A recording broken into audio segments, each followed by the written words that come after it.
72,825 शिक्षक भर्ती के समस्त प्रतीक्षारत साथियों का स्वागत अभिनंदन आपके अपने YouTube channel MKS teaching point में। साथियों, जो सुप्रीम कोर्ट में सुनवाई हुई उससे रिलेटेड कोर्ट का लिखित आदेश जारी हो चुका है। इस वीडियो के माध्यम से विस्तृत जानकारी आपके लिए जो ऑर्डर के बिहाफ पर निष्कर्ष के तौर पर स्पष्ट हो रही है शेयर करेंगे। जैसा कि आप सभी को इंगित करा दें, ये जो विभिन्न कंटेम्प्ट पिटीशंस हैं जिसमें आपके 12,091 मैटर हो गया, 1100 याचिका नियुक्त मामला हो गया, 90,105 और विभिन्न मुद्दों के परिपेक्ष में जो कोर्ट के आदेश हैं, किस आदेश का अनुपालन नहीं हुआ है, किस परिपेक्ष में ये आदेश जारी किया गया था, इन विभिन्न दृष्टिकोणों को लेकर के अगर बात कर लें तो ये विभिन्न जो कंटेम्प्ट पिटीशन है इस पर जो ये सुनवाई आपकी लिस्टेड थी, वो सुनवाई समाप्त होने के बाद आप सभी के मन में जिज्ञासा थी कि आखिर सुनवाई का निष्कर्ष क्या आया है। आप देखेंगे बहुत सी याचिकाएं जो हैं कनेक्टेड हैं और ये सुनवाई आपकी 6/10/2025 को जस्टिस दीपांकर दत्ता और जस्टिस अगस्टिन जॉर्ज मसीह सर की बेंच में हुई है और आदेश जो आया है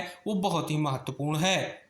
आदेश के पॉइंट नंबर 1 में इंगित कराया गया है कि कार्रवाई के रिकॉर्ड से हमें पता चलता है कि माननीय न्यायमूर्ति संजय करोल की अध्यक्षता वाली समन्वय पीठ द्वारा अवमानना याचिकाओं पर पर्याप्त सुनवाई की गई, जिसके बाद न्यायालय की सहायता के लिए आवश्यक निर्देश जारी किए गए। पॉइंट नंबर 2, उपयुक्तता के अनुसार अवमानना याचिकाओं को भारत के माननीय मुख्य न्यायाधीश से उचित निर्देश प्राप्त करने के बाद उनकी अध्यक्षता वाली पीठ के समक्ष सूचीबद्ध किया जा सकता है। तदनुसार अवमानना याचिकाएं सूची से हटा दी गई हैं। यानी स्पष्ट है कि अब जो ये सुनवाई होगी एक बार फिर से जो है स्पष्ट हो गया है कि जस्टिस संजय करोल सर की बेंच में अब सुनवाई लिस्टेड होगी, क्योंकि जैसा कि स्पष्ट है कि इन मामलों पर पहले उनके द्वारा सुनवाई की गई है, आवश्यक निर्देश भी जारी किए गए हैं। तो इस प्रकार से अब माननीय मुख्य न्यायाधीश के निर्देश पर जो है स्पष्ट तौर पर अब सुनवाई जो है संजय करोल सर की बेंच में ही लिस्टेड होगी, जैसा कि निष्कर्ष यहाँ पर स्पष्ट हो रहा है। क्योंकि स्पष्ट कर दें, बहुत सी याचिकाएं हैं, क्योंकि एक बेंच मैटर है और इस बेंच मैटर पर पहले जिस बेंच में सुनवाई हुई है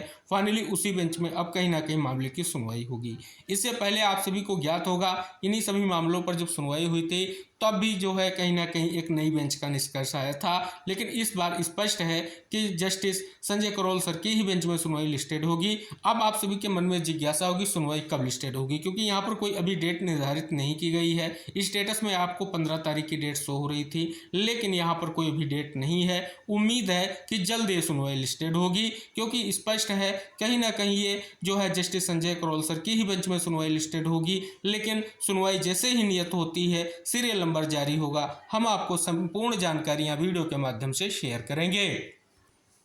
तो जैसा कि आपने यहाँ पर जाना कि स्पष्ट तौर पर कोर्ट ने फिर से जो है एक महत्वपूर्ण आदेश जारी किया है, फिर से बेंच में बदलाव होगा, लेकिन इस बार जो है महत्वपूर्ण सुनवाई की उम्मीद है कि जिस निष्कर्ष का आप सभी को इंतजार है वो निष्कर्ष स्पष्ट होगा। क्योंकि आप देखेंगे विभिन्न मुद्दों के दृष्टिकोण से जो एक कंटेम्प्ट पिटीशन है इन पर सुनवाई बहुत ही महत्वपूर्ण है और सभी विभिन्न मुद्दों के परिपेक्ष में अगर बात कर ली जाए ये सुनवाई इंपॉर्टेंट भी है, क्योंकि स्पष्ट तौर पर कोर्ट के डायरेक्शन पर ही ये विभिन्न कंटेम्प्ट पिटीशन विभिन्न मुद्दों को लेकर के फाइल गई है। तो माननीय कोर्ट का ये महत्वपूर्ण आदेश आया है। आदेश का निष्कर्ष हमने आपको वीडियो के माध्यम से निष्कर्ष इंगित कराया है। निवेदन है कि आप इस महत्वपूर्ण वीडियो को सभी प्रतीक्षारत साथियों को जरूर शेयर कर दें। शेष नेक्स्ट इन्फॉर्मेशन पाने के लिए चैनल को सब्सक्राइब कर लें। जैसे ही आपकी सुनवाई लिस्टेड होगी हम आपको विधिवत जानकारी वीडियो के माध्यम से शेयर करेंगे। तो मिलते हैं नेक्स्ट अपडेट के साथ नेक्स्ट वीडियो में, तब तक के लिए टेक केयर, बाय बाय साथियों।